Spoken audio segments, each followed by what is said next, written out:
على ذلك من الشاهدين والشاكرين والحمد لله رب العالمين.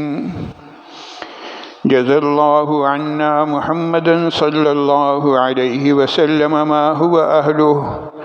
جزا الله عنا محمدا صلى الله عليه وسلم ما هو أهله. جزا الله عنا محمدا صلى الله عليه وسلم ما هو أهله. محترم حاضرین، شرک کی بے شمار اقسام ہیں، اور ان اقسام میں سے صرف ایک قسم پر گزشتہ 2 جمعے گفتگو ہوئی، جو بت پرستی کہلاتی ہے، بتوں کی پوجا کرنا۔ اس کے علاوہ لوگ اور بہت ساری چیزوں کی پوجا کرتے ہیں، کوئی چاند کی، کوئی سورج کی، کوئی ستاروں کی، کوئی اور دیگر چیزوں کی، اور کچھ نہیں تو قبروں کی پوجا ہوتی ہے، وغیرہ وغیرہ۔ تو 2 جمعے جو بات چیت ہوئی، پہلے جمعے میں بت پرستی کی نئی نئی شکلیں جو آج تک اس وقت بھی رائج ہیں ان کا تذکرہ ہوا، اور دوسرے جمعے میں یہ بتایا گیا کہ بت پرستی کا آغاز کب سے ہوا، اور آج کی اس نشست میں گفتگو کرنی ہے اسی شرک کی ایک قسم جو کہلاتی ہے ستارہ پرستی، ستاروں کی پوجا کرنا۔ قرآن کریم نے حضرت ابراہیم علیہ السلام کے حوالے سے تذکرہ کیا کہ فلما جن علیہ اللیل رأى کوکبا، جب رات کی تاریکی چھا گئی، حضرت ابراہیم علیہ السلام نے ستارے کو دیکھا تو ابتداً یہ کہا قال ھذا ربی، لوگ چونکہ پوجا کرتے ہیں تو شاید یہ میرا رب ہے، لیکن فلما افل، جب وہ ستارہ ڈوب گیا، قال لا احب الافلین، کہا کہ جو ڈوبنے والا ہو میں اس کو پسند نہیں کرتا، اس کو اپنا معبود تسلیم نہیں کرتا، اس کی پوجا میں نہیں کر سکتا۔ پورا قرآن کریم اٹھا کر دیکھ لیجئے، جگہ جگہ قرآن حکیم نے لیل و نہار، دن اور رات کی تبدیلی، چاند اور سورج کی، اور چاروں طرف اللہ کی قدرت کی نشانیاں ہیں، ان قدرت کی نشانیوں کی طرف اشارہ کرتے ہوئے قرآن نے کہا کہ بھائی دیکھو یہ ساری چیزیں جو ہیں یہ قدرت کی نشانیاں ہیں، کہیں تم ان کو قدرت یعنی طاقت کا منبع نہیں سمجھ لینا، اور کہیں تم انہیں سجدہ کرنا شروع نہ کر دینا۔ ایسا نہ ہو کہ تم سورج کو سجدہ کرنے لگ جاؤ، ایسا نہ ہو کہ تم چاند کو سجدہ کرنے لگ جاؤ، ایسا نہ ہو کہ یہ جو لیل و نہار کی تبدیلی ہے یہ تمہارا ذہن کہیں اور لے جائے اور بجائے ذہن کو بنانے کے بگاڑ دے، ایسا نہ ہو۔ میں نے عرض کیا کہ شرک کی مختلف قسم کی قسمیں ہیں، بہت ساری اقسام ہیں، اس میں بت پرستی بھی ہے، ستارہ پرستی بھی ہے، آتش پرستی بھی ہے، لوگ آگ کی پوجا کرتے ہیں، آج تک کر رہے ہیں، وہ لوگ جو ہیں وہ مجوسی کہلاتے ہیں۔ حضرات انبیاء کرام علیہم السلام کو اللہ تعالیٰ نے اس دنیا میں بھیجا، ان کی پرورش تمام انبیاء کرام علیہم السلام کی تاریخ اٹھا کر دیکھ لیجئے، ہر نبی کی پرورش جو ہے وہ ایسے ماحول میں ہوئی جسے کہنا چاہیے مخالف ماحول۔ یہ نہیں ہوا کہ بالکل ہر چیز تیار مل گئی اور جاؤ بھائی یہ پیغام پہنچاؤ اور بس لوگ بات مان لیں اور چلو بھائی کام تمہاری ڈیوٹی ختم ہو گئی، کام ختم ہو گیا، نہیں، ہر جگہ کہنا چاہیے باقاعدہ سر ٹکرانے اور باطل کے خلاف صف آرا ہونے کی ضرورت پڑی۔ تو ایک طرف تو مخالف ماحول میں پرورش، اور پھر اس کے بعد جب وہی شخص جو اسی ماحول میں پلا بڑا ہے، سب نے دیکھا ہے اس کو، لیکن جب وہی شخص نبوت کا اعلان کرتا ہے تو چاروں طرف سے مخالفتوں کا سامنا ہوتا ہے۔ اب سوال یہ ہے کہ مخالفتوں کا جب سامنا ہوا تو انبیاء کرام علیہم السلام کی سنت کیا ہے؟ کیا انہوں نے اس مخالفت کی وجہ سے ہتھیار ڈال دیے؟ کیا انہوں نے جو ماحول تھا اس کا اثر قبول کر لیا؟ ہرگز نہیں، کبھی ایسا نہیں ہوا۔ کسی نبی نے مخالف ماحول کے آگے ہتھیار نہیں ڈالے، کسی نبی نے مخالف ماحول کو دیکھ کر ماحول کا اثر قبول نہیں کیا، بلکہ انبیاء کرام علیہم الصلاۃ والسلام کی سنت اور ان کا طریقہ یہی رہا ہے کہ ڈٹ کر مقابلہ کرنا ہے۔ اور حضرات انبیاء کرام علیہم الصلاۃ والسلام کی زندگی سے ہمیں کیا سبق ملتا ہے؟ ہمیں بھی یہی سبق ملتا ہے کہ بھائی دیکھو، تم جب اس دنیا میں آئے ہو تو یہاں سب کچھ تمہیں ماحول سیٹ نہیں ملے گا، یہاں چاروں طرف مخالفت ہوگی، اور خاص طور سے جب تم دین کا نام لو گے تو لوگ تمہارے مخالف ہوں گے۔ سب سے پہلا کام یہ کہ اللہ تعالیٰ نے ہمیں مسلمان گھرانے میں پیدا کیا ہے، اس پر اللہ کا شکر ادا کریں، الحمدللہ۔ یا اللہ تیرے لاکھ لاکھ شکر احسان ہے کہ آپ نے ایک ایسے گھر میں پیدا کیا کہ پیدا ہوتے ہی ہمارے کان میں صدا بلند کی گئی لا الہ الا اللہ کی، کہ اللہ کے علاوہ کوئی معبود نہیں۔ اور جناب عالی ہمیں وہ ماحول ملا کہ ہم دین اسلام پر عمل کر سکیں۔ تو اس ماحول کے ملنے پر اللہ کا شکر باقاعدہ الگ ادا کرنا چاہیے۔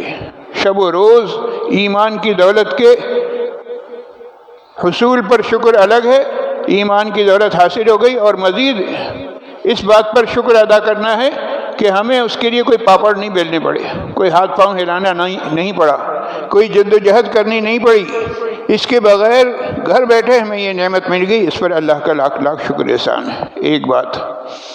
دوسری بات، ماحول جیسا بھی ہو، ماحول کا رنگ قبول نہیں کرنا ہے۔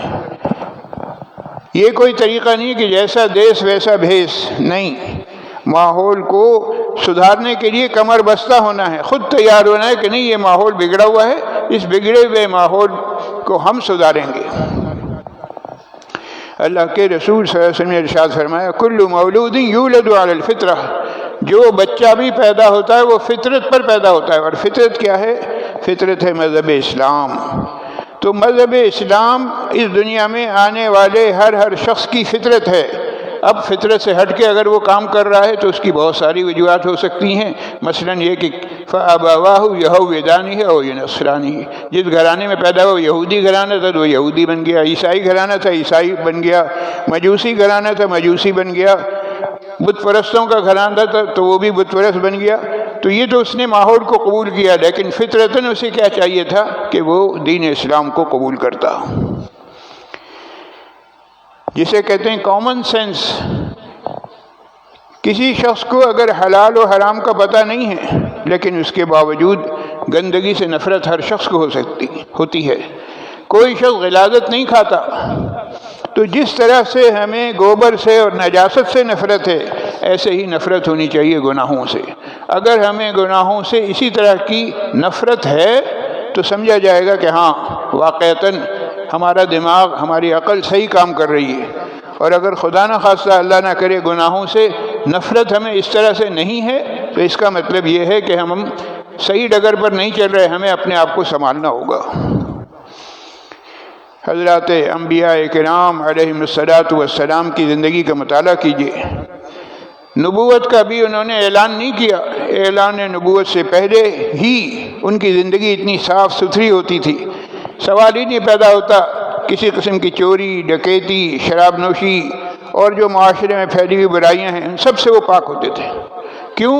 اس لیے کہ آج نہیں تو کل جب وہ اللہ کی طرف بلائیں تو کوئی تانہ زنی نہ کرے، کہہ رہے بھائی کل تک تو تمہاری یہ حرکتیں تھیں، آج تم بڑے پارسا بن گئے ہو، آج تم ہمیں بتا رہے ہو کہ یہ اللہ کا دین ہے اور یہ شریعت ہے اور اس کی طرف آ جاؤ۔ نہیں، روز اول سے اللہ تعالیٰ ان کو پاک و صاف رکھتے ہیں اور اس قسم کی معاشرتی تمام برائیوں سے دور رکھتے ہیں۔ تو میں عرض یہ کر رہا تھا کہ اصل چیز کیا ہے؟ مخالف ماحول میں دین کی بات کہنا۔ ماحول موافق نہیں ہے، اس کے باوجود آپ دین کی بات کہیں، یہی اصل جہاد ہے۔ یہ نہیں ہے کہ چلو تم ادھر ہو، ہوا ہو جدھر کی، ہوا کا رخ دیکھ کر چلنا یہ مسلمان کا کام نہیں ہے، بلکہ مسلمان کا کام کیا ہے؟ مخالفین سے ٹکرا کر ماحول بنانا، یہ ہے مسلمان کا کام۔ اب ہم سوچیں کہ ہم یہ کام کر رہے ہیں یا نہیں، ہم کیا کر رہے ہیں؟ ہم ہاتھ پہ ہاتھ دھرے بیٹھے ہیں اور ایک دم کہنا چاہیے ہاتھ چھوڑ دیتے ہیں، اپنے آپ کو ڈھیلا چھوڑ دیتے ہیں یہ کہہ کے کہ وہ صاحب کیا کریں۔ ہمارا معاشرہ اجازت نہیں دے رہا، ہمارے یہاں ماحول ہی نہیں ہے، ماحول موافق نہیں ہے، نہیں، یہ تمام باتیں غلط ہیں۔ عام حالات میں معاشرتی آداب بھی یہی ہیں، شریعت نے بھی یہی سکھایا ہے کہ بھئی بڑوں کی بات ماننی چاہیے، بڑوں کی اور خاص طور سے ماں باپ کی تو بات ماننی ہے، لیکن کب تک؟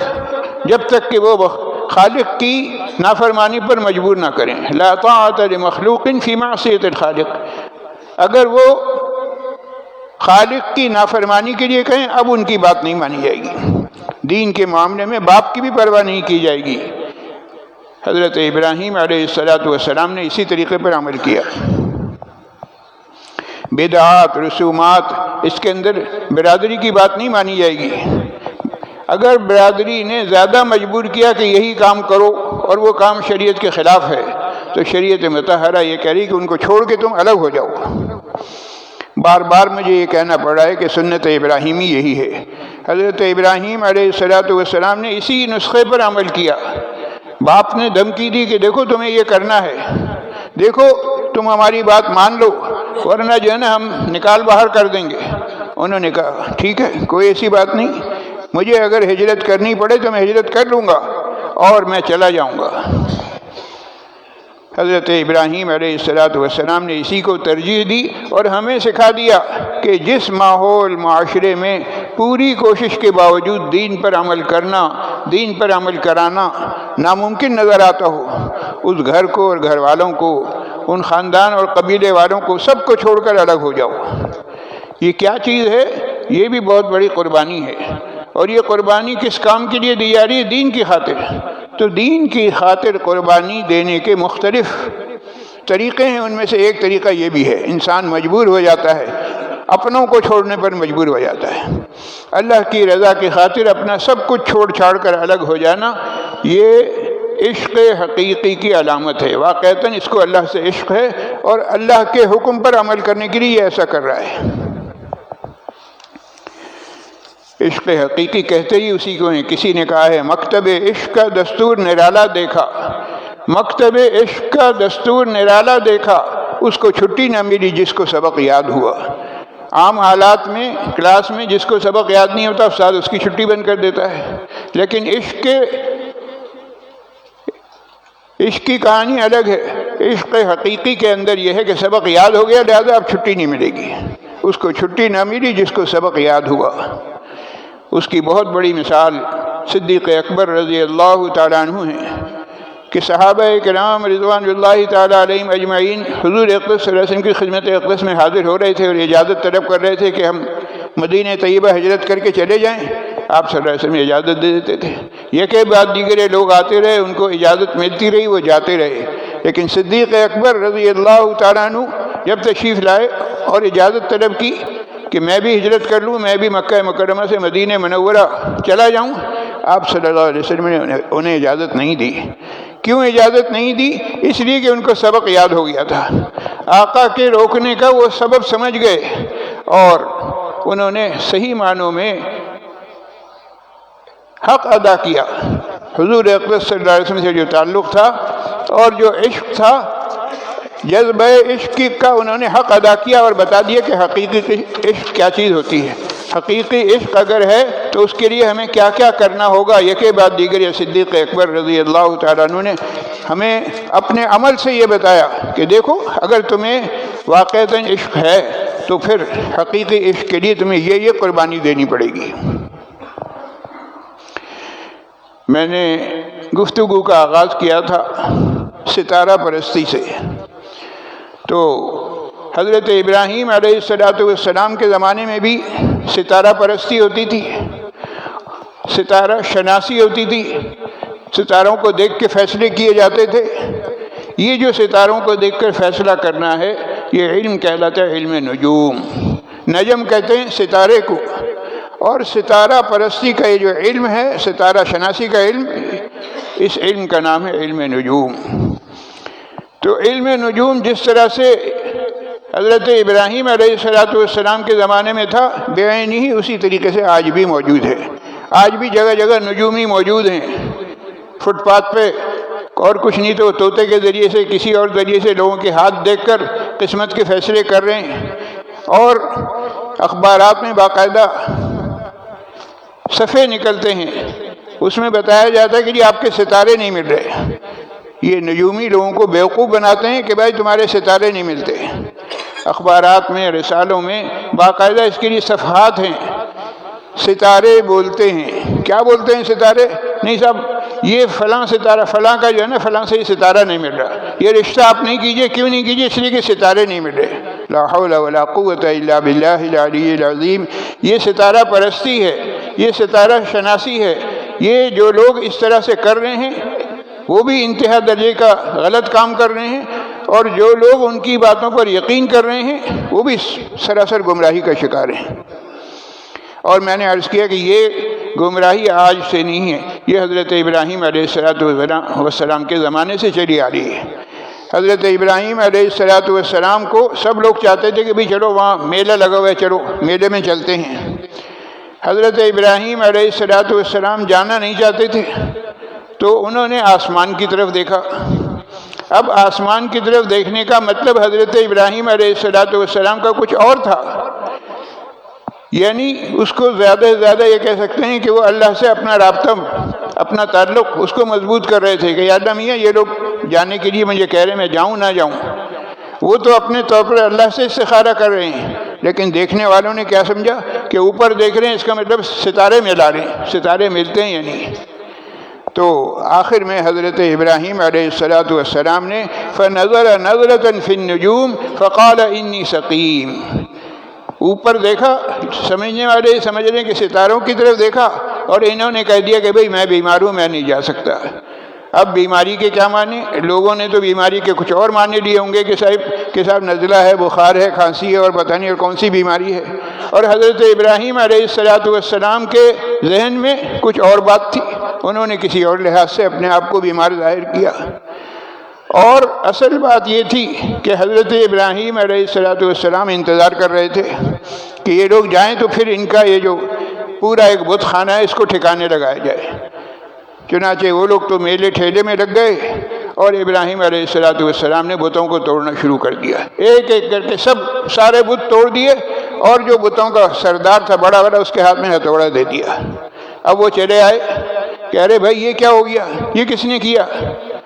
سب خاموش، کسی کو کچھ نہیں معلوم۔ اور ان سے پوچھا تو انہوں نے کہا ہتھوڑا جس کے ہاتھ میں اس سے پوچھ لو۔ اب ظاہر ہے کہ انہیں پتہ تھا کہ یہ تو بولنے والا ہے نہیں۔ اصل میں حضرت ابراہیم علیہ السلام عمل سے یہ بتانا چاہتے تھے، دیکھو تم کس کے آگے سجدہ کر رہے ہو، کس سے منتیں مانگ رہے ہو، کس سے مرادیں مانگ رہے ہو، جو بول بھی نہیں سکتا، جو اپنی حفاظت خود نہیں کر سکتا۔ بہرحال بنیادی بات یہ ہے کہ سنت ابراہیمی پر عمل کی آج بھی ضرورت ہے، آج بھی بت شکنی کی ضرورت ہے، آج بھی ہمیں اس بات کی ضرورت ہے کہ ہم تیار ہو جائیں کہ چاروں طرف ہمارے جو ماحول، معاشرہ، جو اس میں جو خرابیاں ہیں، ان خرابیوں کو ہم دور کریں گے، ان خرابیوں کے خلاف ہم یکجا ہوں گے، اور متحد ہو کر خرابیوں کے آگے بند باندھیں گے۔ تو بھائی جو شخص بت شکنی کے لیے اپنے آپ کو تیار کرنا چاہتا ہے، اس کے لیے بنیادی شرط یہ ہے کہ اس کے دل کے اندر نورانیت ہو۔ قلب کے اندر اگر نورانیت ہوگی تو پھر آپ ماحول، معاشرے کے خلاف کام کر سکیں گے۔ اگر آپ کے دل میں نورانیت نام کی کوئی چیز نہیں ہے تو پھر آپ ماحول، معاشرے کے خلاف کام نہیں کر سکتے۔ پھر تو خدا نہ خواستہ، اللہ نہ کرے، ایسا نہ ہو کہ آپ اسی ماحول میں، اسی رنگ میں رنگے جائیں۔ تو اپنے آپ کو تیار کرنے کی ضرورت ہے، اپنے قلب کے اندر نورانیت پیدا کرنے کی ضرورت ہے۔ اب نورانیت کیسے پیدا ہوگی؟ بزرگوں نے فرمایا کہ دل میں نورانیت پیدا کرنی ہو تو اس کے لیے اللہ تعالیٰ نے ہمیں یہ 4 اعضاء دیے ہیں۔ نمبر 1 آنکھ، نمبر 2 کان، نمبر 3 زبان، اور نمبر 4 دماغ۔ ان چاروں کا اگر صحیح استعمال ہوگا تو یہ 4 راستے ہیں دل میں نورانیت پیدا کرنے کے۔ آنکھ اللہ تعالیٰ نے دی ہے کس لیے؟ کہ آنکھ کا صحیح استعمال کیا جائے، جائز چیزوں کو دیکھا جائے، ناجائز کو اگر ہم دیکھیں گے تو ہمارے دل کا نور ختم ہو جائے گا۔ کان سے صحیح بات سنی جائے، صحیح بات سنی جائے گی تو دل میں نور آئے گا، اور اگر بجائے صحیح بات سننے کے غلط باتیں سنیں گے تو دل کا نور نکل جائے گا، اور کہنا دل میں نورانیت نہیں آ سکے گی۔ اور زبان سے اگر صحیح بات ادا کریں گے تو بھی انشاءاللہ العزیز دل میں نورانیت آئے گی، اور اگر زبان کا صحیح استعمال نہیں ہوگا، زبان کے غلط استعمال سے دل کی نورانیت ختم ہوگی۔ اسی طریقے سے اللہ تعالیٰ نے عقل دی ہے، دماغ دیا ہے، اس کا صحیح استعمال کریں گے تو تب کہیں جا کر ہمارے دل کے اندر نورانیت پیدا ہوگی۔ اور اگر اللہ نے دی ہے عقل استعمال کرنے کے لیے، بجائے استعمال کرنے کے ہم اسے سڑانے لگیں گے یا غلط طریقے سے اپنی عقلی گھوڑے دوڑائیں گے، تو بجائے دل میں نورانیت آنے کے رہی صحیح دل کی نورانیت بھی چلی آئے گی۔ ذرا اپنی تاریخ پر نظر ڈالیے، ہمارے بزرگوں نے کس کس طریقے سے ماحول کو، معاشرے کو سدھارا ہے، کس کس طریقے سے لوگ کسی شخص کو کسی غلط کام میں مبتلا دیکھ کر کس طرح سے اس کے لیے اس کے ساتھ کیا معاملہ کیا۔ حضرت عبداللہ ابن مسعود رضی اللہ تعالیٰ عنہ، ان کو بھیجا گیا کوفہ، کس کام کے لیے؟ جاؤ بھائی تم لوگوں میں تبلیغ کرو۔ تو تبلیغ اور تعلیم کے لیے بھیجا گیا ہے کوفہ، اور کوفے میں وہ اپنے فرائض انجام دے رہے ہیں، اور کیفیت یہ تھی کہ جس مکان میں رہتے تھے تو بازار سے گزرنا ہوتا تھا، تو بازار سے گزر رہے تھے کہ کان میں گانے بجانے کی آواز آ گئی، فوراً ایک رومال لیا اور اپنے کانوں پر لپیٹ لیا۔ کیوں؟ تاکہ یہ آواز سنائی نہ دے، اور ساتھ ہی ساتھ اس نسخے پر عمل کیا جسے قرآن نے کہا ہے وَإِذَا مَرُّوا بِاللَّغْوِ مَرُّوا كِرَامًا، اگر کوئی ایسا کام ہو رہا ہے تو تم خاموشی سے وہاں سے گزر جاؤ۔ اس وقت پر، عین وقت پر لڑائی جھگڑا کرنا، فساد برپا کرنا، فتنہ برباد کرنا، فتنے کے حالات پیدا کرنا، یہ کوئی عقل مندی نہیں، یہ کوئی دین کی خدمت نہیں کہ کیا ہو رہا ہے بھائی ہٹاؤ یہ بند کرو، نہیں۔ فی الحال سب سے پہلا کام یہ کہ اپنے آپ کو بچاؤ اور خاموشی سے گزر جاؤ، پہلا کام انہوں نے یہی کیا۔ اور پھر اس کے بعد ذرا سا آگے گئے تو وہ جو شخص گانا گا رہا تھا اس کی آواز بڑی اچھی تھی، تو گانا گانے والے کو دعا دی، فرمایا کہ کتنی اچھی آواز ہے، کاش یہ آواز قرآن کریم کے پڑھنے اور پڑھانے میں استعمال ہو۔ وہ جو کاش ان کی زبان سے نکلا، وہ جو ہائے ان کی زبان سے نکلی، وہ اتنی صداقت کے ساتھ تھی، پتہ نہیں مقبولیت کی کون سی گھڑی تھی کہ دعا قبول ہو گئی۔ اور وہ شخص جو گانے بجانے میں لگا ہوا تھا اس نے توبہ کی اور وہ چلا آیا دین کی طرف۔ اب وہ شخص جس کی آواز بڑی اچھی تھی، جس سے پہلے وہ گانے گاتا تھا، اب اسی آواز کو وہ استعمال کر رہا ہے قرآن کریم کی تلاوت کے لیے، بہترین حسن صوت کے ساتھ قرآن کریم کی تلاوت کر رہا ہے۔ یہ کیا چیز ہے؟ یہ لوگوں کو راہ راست پر لانے کا طریقہ اللہ کے رسول صلی اللہ علیہ وسلم کے صحابی حضرت عبداللہ ابن مسعود رضی اللہ تعالیٰ عنہ نے ہمیں سکھایا۔ ذرا اس میں خاص طور سے غور کیجئے کہ انہوں نے یہ نہیں کہا کہ یہ شخص نکما ہے، نالائق ہے، فاسق و فاجر ہے، ارے بھائی گناہوں میں لگا ہوا ہے، نہیں۔ اس لیے کہ یہ طریقہ جو ہے یہ دین کی دعوت کا طریقہ نہیں ہے۔ دین کی دعوت کا طریقہ ہے کہ پیار، محبت اور ساتھ ہی ساتھ ایسے انداز سے قریب لایا جائے کہ اس کو خود خبر نہ ہو کہ میں اس کے لیے دعا کر رہا ہوں، غائبانہ اس کے لیے دعا کی اور اللہ تعالیٰ نے ان کی دعا کو قبول کر لیا۔ تو ہمارے مذہب کا ہم سے مطالبہ یہ ہے کہ ہر شخص کے اندر خوبیاں تلاش کرو۔ انسان خوبیاں اور خامیوں کے مجموعے کا نام ہے۔ ہر شخص کے اندر کچھ نہ کچھ خوبیاں ہوتی ہیں، اس کی ان خوبیوں کو منظر عام پر لاؤ۔ اہل اللہ کا اس بارے میں کیا طرز عمل تھا؟ ہمارے بزرگوں میں سے کسی بزرگ کے پاس ایک شخص ایک بڑی رقم لے کر حاضر ہوا اور کہنے لگا کہ صاحب اس کو قبول کر لیجئے۔ کہنے بھائی میں کیا کروں گا؟ کہنے کہ بھائی آپ لے لیجئے، دین کے کسی کام میں آپ لگا دیجئے گا۔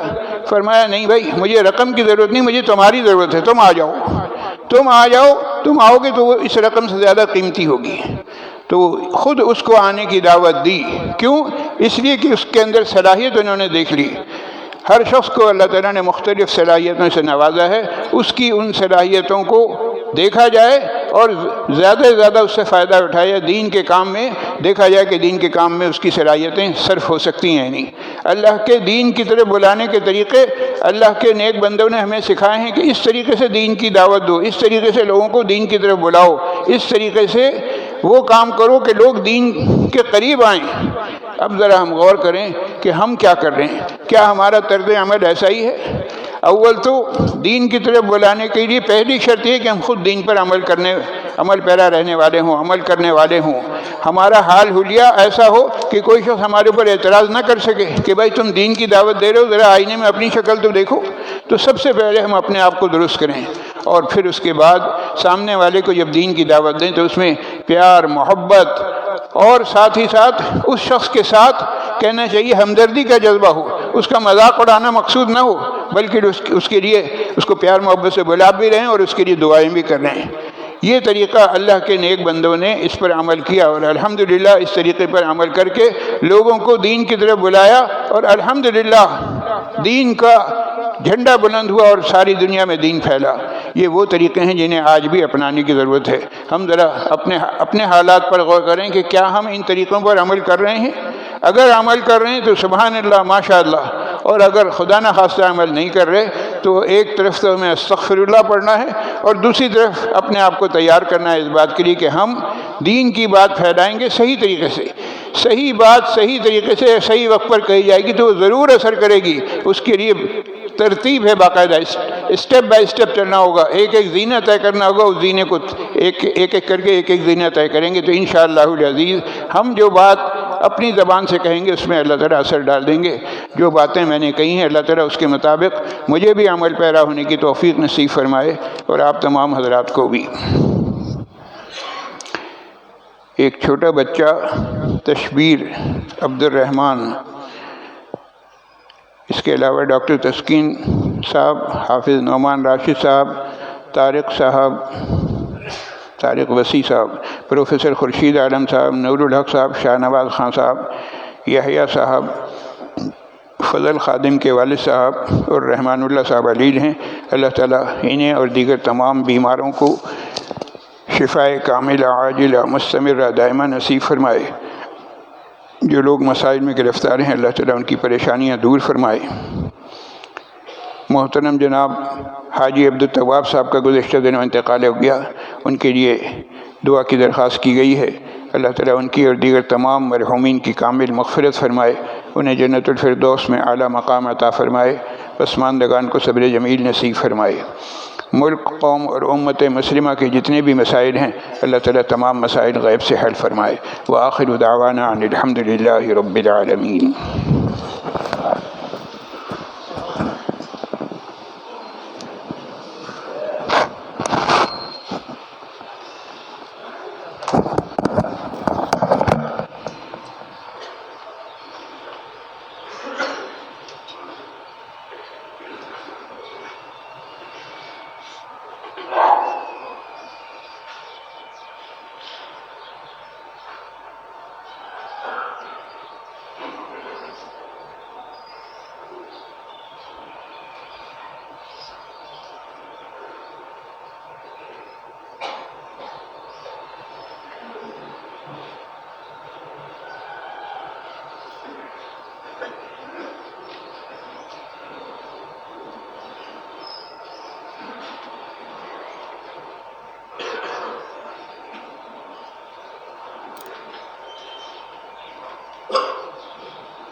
الله أكبر الله أكبر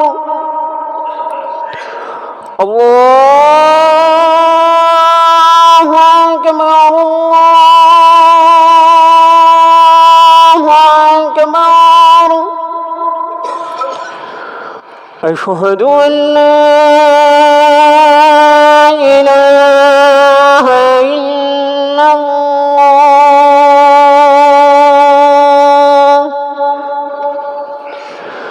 أشهد أن لا إله إلا الله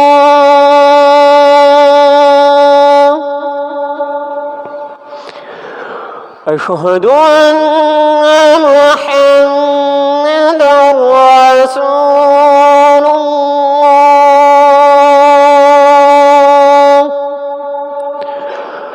أشهد أن محمدًا رسول الله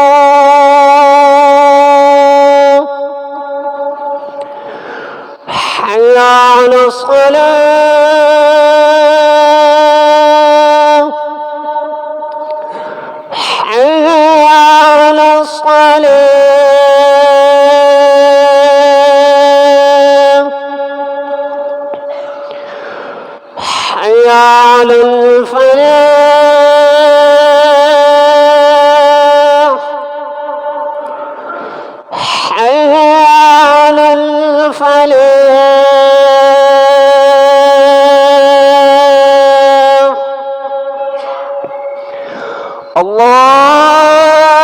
الله أكبر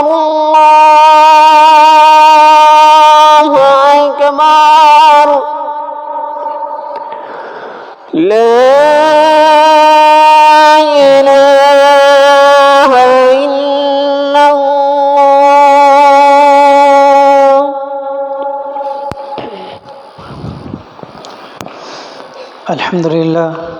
الحمد لله نحمده ونستعينه ونستغفره ونؤمن به ونتوكل عليه ونعوذ بالله من شرور أنفسنا ومن سيئات أعمالنا من يهده الله فلا مضل له ومن يضلله فلا هادي له ونشهد أن لا إله إلا الله وحده لا شريك له ونشهد أن سيدنا وسندنا ونبينا ومولانا محمدا عبده ورسوله أما بعد فأعوذ بالله من الشيطان الرجيم بسم الله الرحمن الرحيم الله نور السماوات والأرض مثل نوره كمشكاة فيها مصباح المصباح في زجاجة الزجاجة كأنها كوكب دري يوقد من شجرة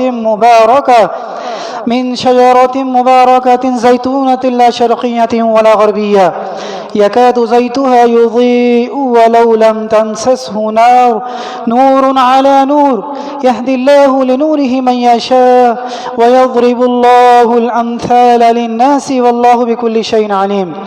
أما بعد، فيا أيها الناس وحدوا الله فإن التوحيد رأس الطاعات، واتقوا الله فإن التقوى ملاك الحسنات، وعليكم بالسنة فإن السنة تهدي إلى الإطاعة، ومن أطاع الله ورسوله فقد رشد واهتدى. وإياكم والبدعة فإن البدعة تهدي إلى المعصية، ومن يعص الله ورسوله فقد ضل وغوى. وعليكم بالإحسان فإن الله يحب المحسنين. أعوذ بالله من الشيطان الرجيم. بسم الله الرحمن الرحيم. وقال ربكم ادعوني أستجب لكم إن الذين يستكبرون عن عبادتي سيدخلون جهنم داخرين. بارك الله لنا ولكم في القرآن العظيم ونفعنا وإياكم بالآيات والذكر الحكيم. أستغفر الله لي ولكم ولسائر المسلمين واستغفروه إنه هو الغفور الرحيم.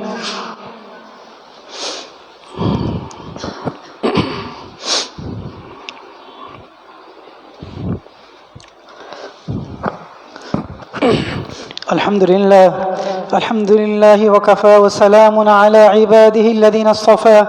أما بعد، فأعوذ بالله من الشيطان الرجيم. بسم الله الرحمن الرحيم.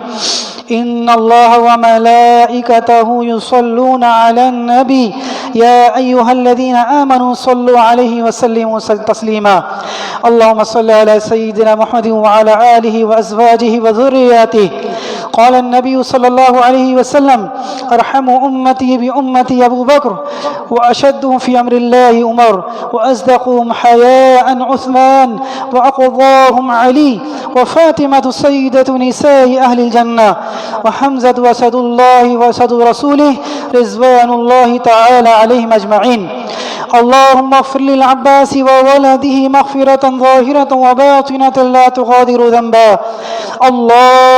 الله في أصحابي لا تتخذوهم من بعدي غرضا، فمن أحبهم فبحب أحبهم، ومن أبغضهم فببغض أبغضهم، وخير القرون قرني ثم الذين يلونهم ثم الذين يلونهم. إن الله يأمر بالعدل والإحسان وإيتاء ذي القربى وينهى عن الفحشاء والمنكر والبغي يعظكم لعلكم تذكرون. ولذكر الله تعالى أعلى وأولى وأجل وأتم وأكبر، والله يعلم ما تصنعون. صفحہ درست فرما لیجیے، آپس میں مل کر کھڑے ہوئیے. الله أكبر الله أكبر الله أكبر الله أكبر. أشهد أن لا إله إلا الله أشهد أن لا إله إلا الله أشهد أن محمد رسول الله أشهد أن محمد رسول الله. حي على الصلاة حي على الصلاة حي على الفلاح حي على الفلاح. قد قامت الصلاة قد قامت الصلاة. الله أكبر الله أكبر لا إله إلا الله. الله أكبر.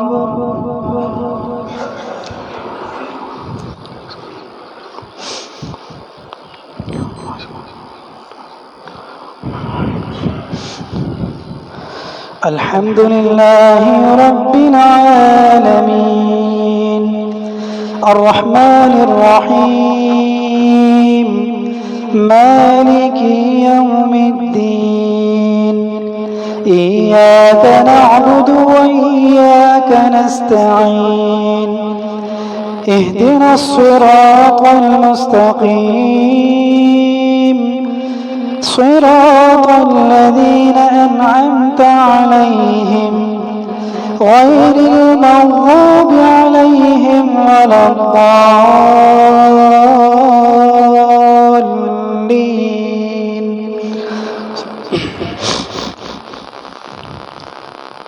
قد أفلح من زكاها وقد خاب من دساها.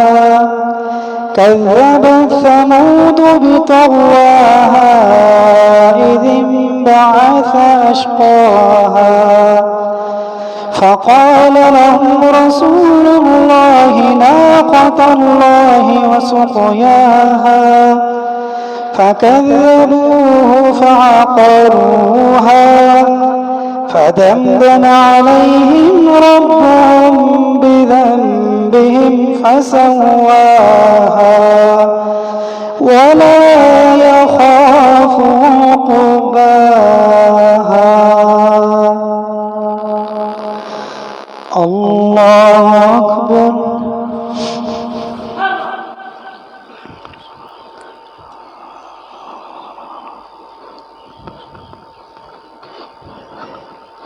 سمع الله لمن حمده. الله أكبر.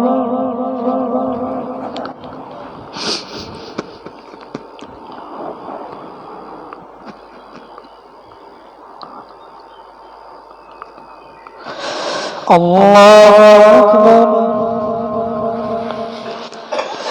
الله أكبر.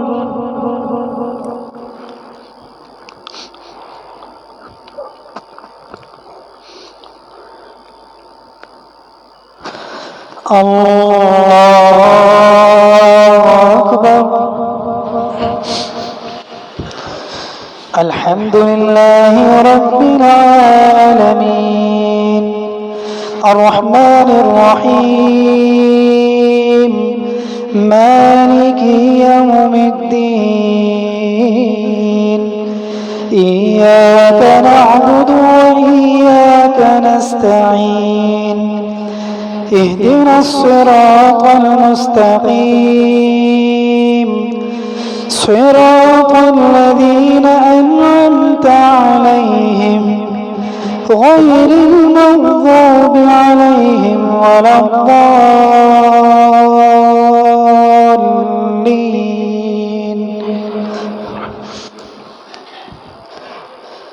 ألم تر كيف فعل ربك بأصحاب الفيل ألم يجعل كيدهم في تضليل وأرسل عليهم طيرا أبابيل ترميهم بحجارة من سجيل فجعلهم كعصف مأكول.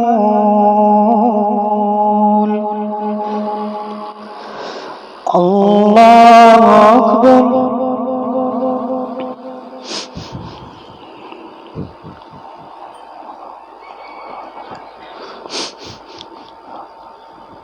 سمع الله لمن حمده. الله أكبر.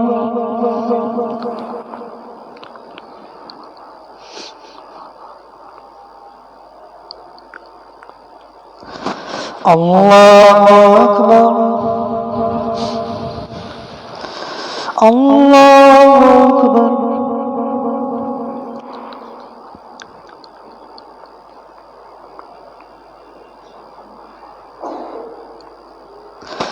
الله أكبر.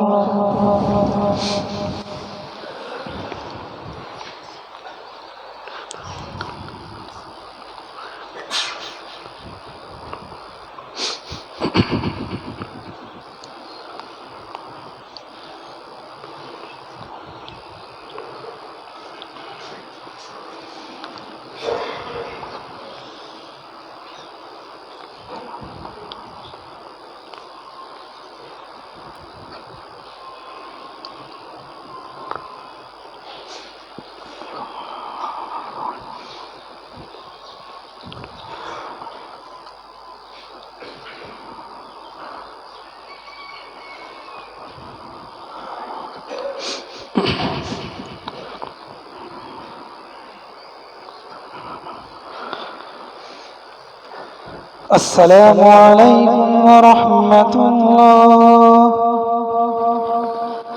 السلام عليكم ورحمة الله. الحمد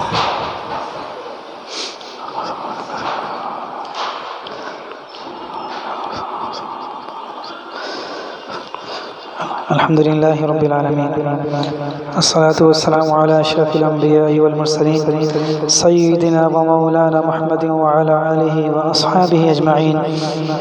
سبحان الله وبحمده سبحان الله العظيم. يا حي يا قيوم برحمتك نستغيث. يا الله يا رحمن يا رحيم. اللهم يا حافظ يا حفيظ يا سبوح يا قدوس يا غفور يا ودود. يا رب صل وسلم دائما أبدا على حبيبك خير الخلق كلهم. ربنا ظلمنا أنفسنا وإن لم تغفر لنا وترحمنا لنكونن من الخاسرين. اللهم إنك عفو كريم تحب العفو فاعف عنا فاعف عنا يا رحيم فاعف عنا يا كريم. اے اللہ ہم سب کے تمام گناہوں کو معاف فرما. اے اللہ ہمارے گناہوں کو بھی معاف فرما. ہمارے والدین کی بھی مغفرت فرما.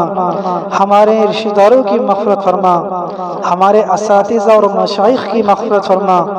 اے اللہ پوری امت مسلمہ کی کامل مغفرت فرما. اے اللہ ہمیں اپنا پکا اور سچا تعلق نصیب فرما. اے اللہ اپنے حکام کے مطابق زندگی گزارنے کی توفیق نصیب فرما. اے اللہ اپنی رضا والی زندگی نصیب فرما. اے اللہ ہم سب کو اپنی رضا نصیب فرما. اے اللہ رسول اللہ صلی اللہ علیہ وسلم سے سچی محبت نصیب فرما. آپ صلی اللہ علیہ وسلم کی کامل اتباع نصیب فرما. ایک ایک سنت سے محبت کرنے کی توفیق نصیب فرما. ایک ایک سنت پر عمل کرنے کی توفیق نصیب فرما. اے اللہ ہماری زندگیوں کو رسول اللہ صلی اللہ علیہ وسلم کی زندگی کے مطابق بنا دیجیے. اے اللہ دنیا اور آخرت میں آپ صلی اللہ علیہ وسلم کا پڑوس نصیب فرما. اے اللہ آخرت میں آپ صلی اللہ علیہ وسلم کی شفاعت نصیب فرما. اے اللہ ہم سب کا دین پر چلنا سہل اور آسان فرما. جو رکاوٹیں ہیں انہیں دور فرما. اے اللہ ہر قسم کی پریشانیوں سے یا اللہ آزمائشوں سے یا اللہ فتنوں سے اے اللہ ہماری بھی حفاظت فرما. ہماری نسلوں کی بھی حفاظت فرما. اے اللہ پوری امت مسلمہ کی حفاظت فرما. اے اللہ جتنے لوگ بیمار ہیں سب کو صحت کاملہ عاجلہ نصیب فرما. جناب انعام الہی صاحب کا پوتا شاہ نواز خان، حافظ نعمان صاحب، طارق وسیع صاحب، ڈاکٹر تسکین خان صاحب، اور اس کے علاوہ اے اللہ جس جگہ جہاں کوئی بیمار ہے روحانی و جسمانی، اے اللہ اپنے خزانہ غیب سے سب کو صحت کاملہ عاجلہ مستمرہ دائمہ نصیب فرما. اے اللہ اس کے علاوہ جتنے مسلمان پریشان حال ہے سب کی پریشانیوں کو دور فرما. اے اللہ حرمین جانا ہم سب کے لیے آسان و سہل فرما. حرمین کے دروازوں کو یا اللہ پوری امت مسلمہ کے لیے کھول دیجئے. اے اللہ عافیت کے ساتھ، عظمت کے ساتھ، ادب و احترام کے ساتھ اے اللہ حرمین کی حاضری ہم سب کو بار بار نصیب فرما. یا اللہ بار بار نصیب فرما. اے اللہ ہمارے ملک پاکستان کی حفاظت فرما. یہاں کے رہنے والوں کی حفاظت فرما. یا اللہ ہمیں نیک صالح حکمران عطا فرما. اے اللہ دین پر چلنا ہم سب کے لیے سہل اور آسان فرما. اے اللہ دین کی خدمت کے لیے ہمیں بھی قبول فرما، ہماری نسلوں کو بھی قبول فرما. اے اللہ ہر قسم کی محرومی سے ہم سب کی حفاظت فرما. اے اللہ ہماری دنیا اور آخرت کی تمام ضروریات کو اپنے خزانے غیب سے پورا فرما. اے اللہ اتنے مسلمان بے روزگار ہیں سب کو حلال پاکیزہ طیب روزگار عطا فرما. اے اللہ جو بے اولاد ہے سب کو نیک صالح اولاد عطا فرما. جو صاحب اولاد ہے یا اللہ ان کی اولاد کو فرما بردار بنا، آنکھوں کی ٹھنڈک بنا. اے اللہ ہماری اور دنیا آخرت کی تمام پریشانیوں کو اپنے خزانے غیب سے دور فرما. یا اللہ جتنے بھی منازل آنے والے ہیں آخرت کے ہم سب ہاتھ اٹھانے والوں کے لیے یا اللہ سارے منازل کو سہل اور آسان فرما. اے اللہ ہم سب کا ایمان پر خاتمہ نصیب فرما. اللهم انا نسألك من الخير ما سألك من نبيك محمد صلى الله عليه وسلم ونعوذ بك من شر ما استعاذك منه نبيك ونبيك محمد صلى الله عليه وسلم وأنت المستعان وعليك البلاغ ولا حول ولا قوة إلا بالله. اللہ ہماری ان دعاؤں کو رسول اللہ صلی اللہ علیہ وسلم کے آنکھوں سے بہنے والے قیمتی قیمتی آنسو کے طفیل قبول فرما. ربنا تقبل منا انك انت السميع العليم وتوب علينا انك انت التواب الرحيم. وصلى الله تعالى على خير خلقه سيدنا وسندنا وشفيع ذنوبنا وطبيب قلوبنا وقرة أعيننا سيدنا ومولانا محمد وآله وأصحابه أجمعين. آمين برحمتك يا أرحم الراحمين.